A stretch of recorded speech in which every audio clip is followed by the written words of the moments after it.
Good evening. Well, this Mississauga dad is facing life in jail in a U.S. prison. He's been charged with attempted murder in Ohio, but his wife tells me the former soldier has PTSD and was in the midst of a psychotic episode she'd been desperately trying to get help for.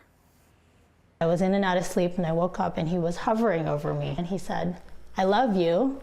And I said, "I love you too." And then he kissed me and he walked out the door and he disappeared. Jason Lesko is dad to these 3 lovely children.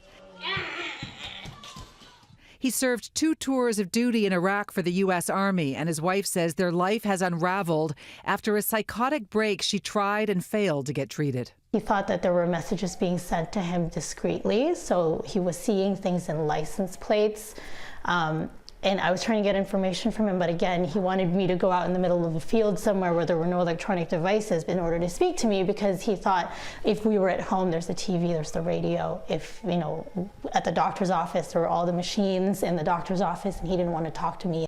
Believing that someone was out to kill him and his family, Precious took her husband to their family doctor on November 28th. I could tell he was scared. I could see it in his eyes. Given antipsychotic medication and sent home, Jason and Precious went to sleep, and when she woke up, he was gone. She alerted Peel Police, who contacted U.S. Border Control. He was stopped at the border. They obviously thought something was wrong, and they stopped him at the border.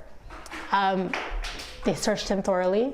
They kept him and then they let him go. Jason's destination, his father's home in Ravenna, Ohio. Somehow he thought that his brother was going to hurt him or kill him, so he attempted to defend himself, but unfortunately his brother wasn't actually. He also didn't believe his brother was his brother, and he didn't believe his father was his father. He had grabbed a kitchen knife. He had injured his brother in some way with a knife. Jason's brother needed stitches, and Jason now sits in a U.S. jail on a charge of attempted murder. If he's found guilty, can carry a sentence up to life in prison.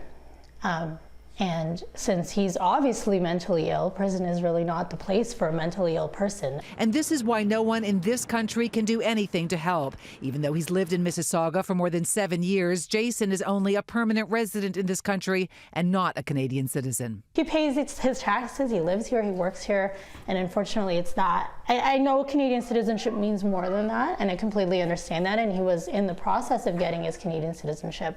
And it's just too bad that it was just the timing of it all that makes a difference of whether the Canadian government will help or not.